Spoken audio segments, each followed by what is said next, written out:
Nama diberi Nurkhalisan Ashraf binti Muhammad Asri dan saya bersekolah di SMK Agama Putrajaya. Buku yang saya akan ulas pada hari ini ialah bertajuk Patriark. Patriark dikarang oleh sastrawan negara kita yang kedua iaitu Shah Nun Ahmad. Buku ini mempunyai 304 buah muka surat termasuk glosari serta buku ini juga diterbitkan oleh Dewan Bahasa dan Pustaka. Penceritaan Shah Nun Ahmad dimulakan dengan berita kematian Patriark di mana telah menggemparkan satu kota belantara. Jadi apa itu patriark?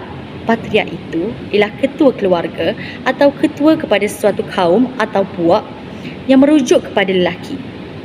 Cerita ini membawakan 4 watak utama yang berbeza latar belakang, tempat, ekonomi serta cara mereka berdepan dengan berita kematian patriark ini. Watak pertama ialah Pak Hamad serta bininya Mak Leba. Cara mereka berdepan dengan berita kematian tersebut ialah mereka terus meludah ke tanah. Mereka juga menguat kembali ingatan serta janji-janji manis yang masih tidak terlunas. Mereka masih berasa begitu marah dan mereka mendoakan perkara yang tidak baik kepada patriark. Dan watak yang kedua ialah watak Mek Besah di Kota Baharu, Kelantan. Mek Besah merupakan seorang peniaga yang menjual lauk pauk di kedai lalat. Pelanggan yang datang ke kedai lalat bukan hanya kerana kesedapan lauk pauk Mek Besah, akan tetapi juga celoteh serta bebelan cerita-cerita patriark oleh Mek Besah. Dan cara Mek Besah berdepan dengan berita tersebut ialah Mek Besah terus meludah ke tanah dan pulang ke rumah tanpa menjual apa-apa. Dan watak yang ketiga ialah watak Budin. Budin merupakan seorang penganggur yang telah menubuhkan satu kumpulan rock di mana lagu-lagunya didasarkan kepada patriark. Dan cara mereka menghadapi berita tersebut ialah mereka terkinja-kinja, mereka sangat gembira, lalu mereka ketika itu juga mereka mencipta lirik-lirik lagu yang berkaitan dengan kematian patriark itu.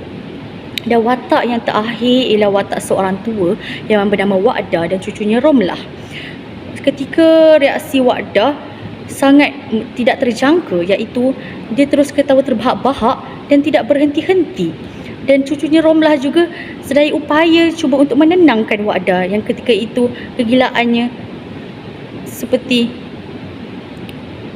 tidak terhenti.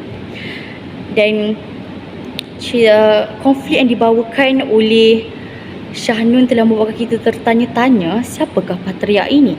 Dan cerita ini digerakkan kembali sebelum kematian patriark, di mana ketika itu patriark dijadikan sebagai pemimpin. Patriark ini telah berjanji bukan hanya kepada rakyat tetapi akan dirinya bahawa dia akan menjadi hamba rakyat. Dia akan berbakti kepada rakyat. Dia tidak melakukan semua ini hanya kerana gila kuasa, tetapi semua ini hanya kepada rakyat. Dan rakyat ketika itu juga telah menggelarkan dirinya sebagai patriark. Dan kerana rakyat ketika itu yakin bahawa inilah pemimpin yang mereka cari, inilah pemimpin yang akan mengeluarkan mereka dari dunia kemiskinan. Dan Budin ketika itu juga pada mulanya menamakan kumpulan rocknya The Patriark. Mereka mencipta lagu-lagu yang menjulang nama patriark kerana mereka yakin patriark akan mengeluarkan mereka daripada dunia pengangguran. Dan saya yakin buku ini merupakan satu kajian oleh Shah Nun Ahmad di mana bagaimanakah pemimpin yang dibenci dan bagaimanakah pemimpin yang korupsi, yang melupakan janji.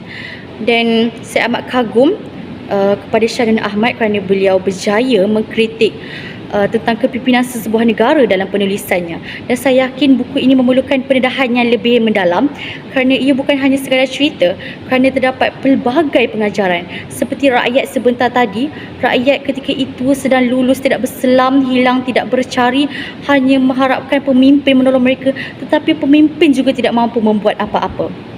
Dan ketika itu jugalah kita dapat tahu yang perkara ini dapat disamakan dengan realiti kehidupan zaman sekarang. Sekian, itu sahaja daripada saya. Wassalamualaikum.